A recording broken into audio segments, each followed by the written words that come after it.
Fundi guyyoo iddi nuura seenaa murni lammeessoo. Dikaalet turanii eegee gar dambala waachuu godaanan. Eegii ganna lama duuba mallee dikaalet deebi'an. Jaarsa waaqotiin olla takkach tahan. Jaarsa waaqolleen akkuma guyyoo iddi durees. Hosiiloo warra lachuutu yoo namni mudhii boojjiitiin ol bahuyyoon mul'atti. Warri loo warra gargaar dabbasicha bubbaafate ammallee ree warra gaar tafaan ciiftuu irra oolti. Yabbii warraalleen eeldi khaalee dhuddee gargodha khadiimaa haati. Guyyoo iddi eegi wayaa madee biyeellee ijoolleettuu dhale. Haganni jaare arriyyuu cuuf baasan mallee intal dubra dhale. Jennaan geeddiin fuundi jettee maqaa baafteef. Guyyoo ijoollee dhiirata dhal keessaa isii man barnootaatti erge. Ammoo ijoollee isaa ta dubra tokkollee hin barsiifne. Intal maandhitti fuundi jedhan tamman barnootaatti ergiitii dhundhume.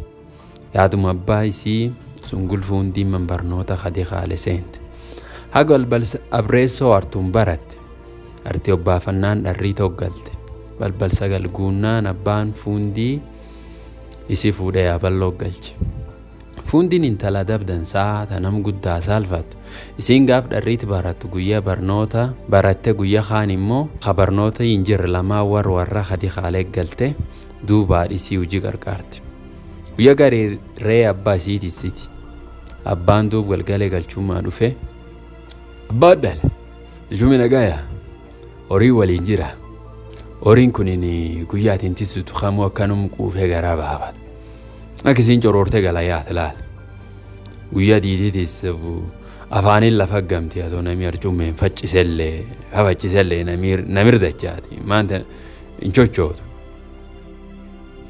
Fuundiin duub faarree ol seente qoraasumaadhaa galteen dutti irra fudhatte bisaan fuullahatte. Sagalee itti kennan diqqum tokko irra fudhatte ciicoof qoda seephana guurtee haadhaa qoraafti. Okoleellee ulte kutaaffanniifti. Fula fuundiin jirtu taasisii takka rakkan.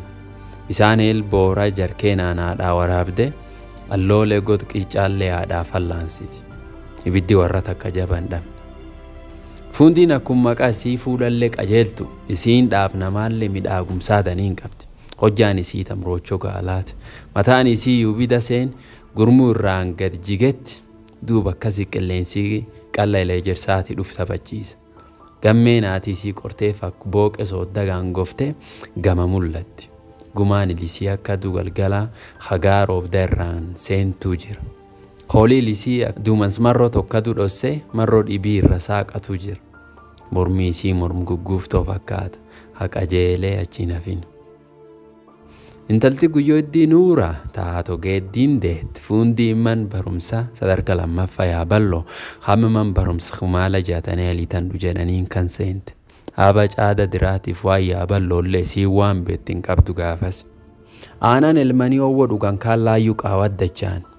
Ijoollee ollaa warra ta waliin gala waliin midhaan daasifatanii boosheefa qixxafa nyaatan. Warri fula piroojeettii tan qubata. Abbaan isii dureessa jaama ammoo mandira jaarrate hin qabu. Tanaaf isiif ijoolleen lamdhibiin man khireeffatanii waliin galan. Yoo jii hobbacuuf simuu warri fiitii dhahanii beessa khiraanuu erga jedhanii gaafatan. Yoo warri bultii tokko dabarsullee abbaan mana guddoo warratti mufata. Guyyaa garii man kiheessa naa baha jedhe guddoo doorsisa. Duuba warri waan ta'u hin qabu ammoo hin jedhullee hiyyoollee hin jedhu ofirruma tataa. Duuba abbaan mana dhibsatee hadallansuu guddoo qaba ka'ee bira deema. Fuundiin barnootaallee guddoo malfatti. Isiin eegiman barnoota seente marroo hedduu badhaas fudhatte. Isiin dubru waliin baratan keessa mata taate duub marroo garii dubraaf dhiirallee walti dabsatte. Seenaan ardhisanitti huninni. Hafuundi guyyoo iddii nuura murnya lammeessoof sadeessoo walti dareessanti. Murnya abreessoo haag saddeetessoollee cuuf marroo dhibii waliin caqabna horaa bulaa deebana.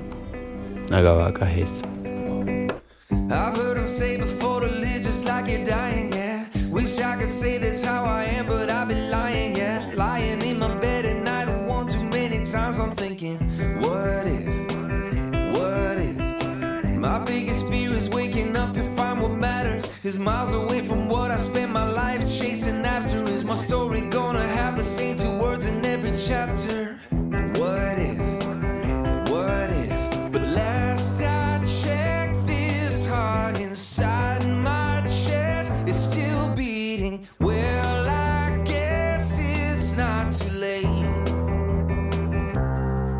today's the